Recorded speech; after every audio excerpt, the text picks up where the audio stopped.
নিয়ে শেখ মুজিবকে বানানো হয়েছে জাতির পিতা আর জিয়াউর রহমানকে বানানো হয়েছে স্বাধীনতার ঘোষক। জিয়াউর রহমান স্বাধীনতার ঘোষক ছিল, এটা সত্যি কথা, কিন্তু এইটারও আবার আওয়ামী লীগ মিথ্যা বানিয়েছে। অতএব এই ইতিহাসের কোনোটাই সত্যি না।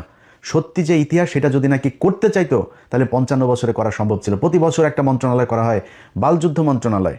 এই বালযুদ্ধ মন্ত্রণালয়টাকে আপনার একজন মন্ত্রী দেয়, প্রতিমন্ত্রী, উপমন্ত্রী, সচিব, উপসচিব, যুগ্ম সচিব, সচিব টচিব দিয়া বিশাল একটা অফিস নিয়ে সচিবালয় তারা দখল করে আছে।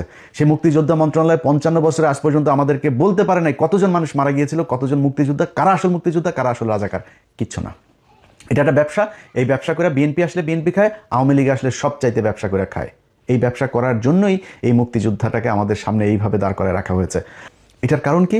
এটার কারণ হলো বাংলাদেশ যেন সারা জীবন ইন্ডিয়ার পায়ের তলে থাকে, কোনোদিন পাকিস্তানের সাথে ভালো সম্পর্ক না হয়, ইন্ডিয়ার ওই পাশে যেন না যাইতে পারে কোনোদিন। যাই করবে, আপনার পররাষ্ট্রনীতি, আপনার অর্থনীতি, আপনার সংস্কৃতি, যা যা আছে সব কিছু কন্ট্রোল করবে ইন্ডিয়া। এই জন্যই আমাদেরকে এইভাবে ধরে রাখা আছে। ভাই, 1947 সালে দুই পাকিস্তানের 1000 মাইল দূরে যখন ভাগ করে দিয়ে গিয়েছে না ব্রিটিশরা ওই সময় দুই পাকিস্তানের আলাদা করে দিয়ে গেছে। পৃথিবীতে এমন কোনো দেশ নাই যে দুইটা দেশ এরকম ভৌগোলিক ইয়ের মধ্যে না থেকে আলাদা থেকে কোথাও আছে। পৃথিবীতে কোনো দেশে কোনো জায়গায় আছে আপনি বলেন আলাদা একসাথে?